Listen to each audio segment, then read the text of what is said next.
Bonjour à tous, bienvenue dans cette 4e vidéo. Aujourd'hui, je vais vous parler d'un certain concept que j'ai appelé les chemins de traverse. Alors au moment où je me mets à faire cette vidéo, juste au moment où j'ai posé le téléphone, il commence à pleuvoir. Alors, on va voir ce que ça donne. Alors les chemins de traverse, qu'est-ce que j'entends par les chemins de traverse? En fait, je me suis rendu compte que toute la première partie de ma vie, en fait, elle avait été assez linéaire. Alors, c'est pas complètement le cas, mais j'étais relativement bonne dans les études, donc du coup j'ai fait un bac S, une prépa, une école d'ingénieur et tout était relativement droit, c'est-à-dire que je me posais pas vraiment de questions. L'étape d'après, elle était en alignement avec celle qui précédait et puis je continuais à aller plus ou moins tout droit.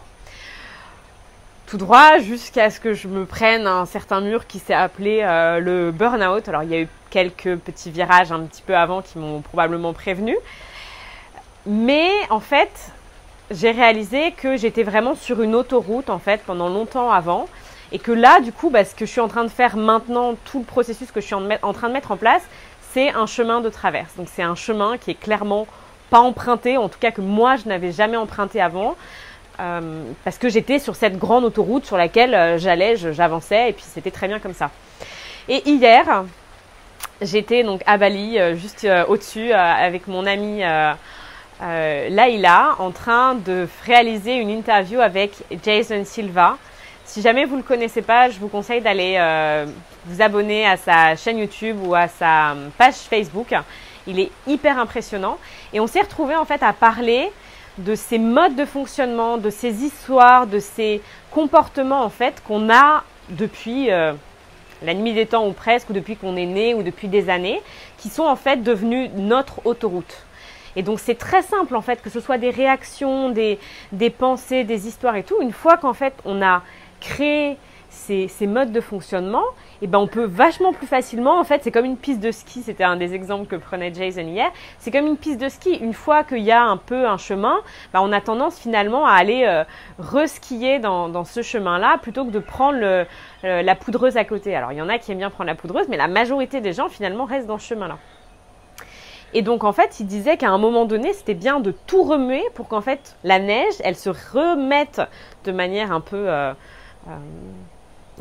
équivalente partout et qu'on puisse recréer en fait les chemins qu'on a décidé de créer.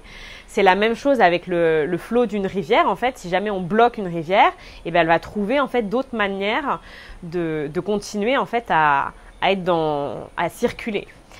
Et donc là, à l'instant, en fait, ça me vient que c'est exactement ce qui s'est passé, en fait, avec mon histoire. Quand je me suis retrouvée dans mon mur, en fait, au moment de mon burn-out, j'avais pas de choix, en fait. Je continuais à vivre, donc il allait continuer à se passer des choses. Et donc, vu que cette autoroute-là, en fait, je m'étais retrouvée dans un mur, j'étais obligée de trouver des chemins de traverse, des modes de fonctionnement, des idées, tout plein de choses, en fait, que je n'avais jamais fait avant. Et en fait, on se rend compte que quand on essaye de mettre en place, de créer ces chemins qui ne sont pas nos autoroutes, il nous faut un certain temps en fait, parce qu'on a employé pendant tellement longtemps cette autoroute que les chemins d'à côté, ils ne vont pas devenir tout de suite automatiques.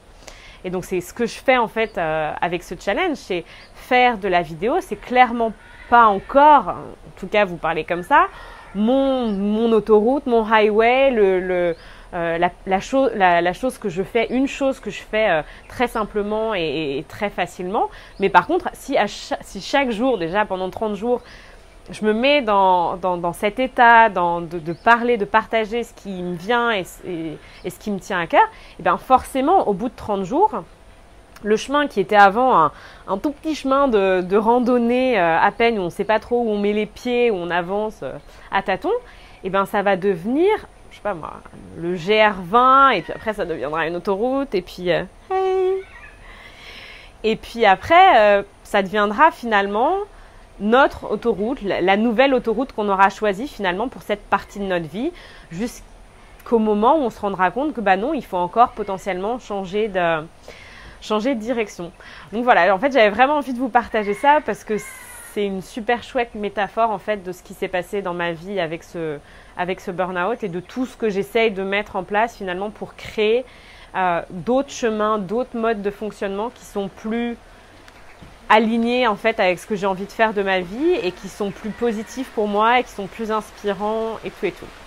La pluie recommence. Je vous laisse avec cette réflexion. Je vous souhaite une magnifique journée et je vous dis à demain. Vous pouvez retrouver comme à chaque fois les informations sur le site internet inspiremoiunmétier.com et sur mes réseaux sociaux camille.rimbaud, YouTube, Facebook et Instagram.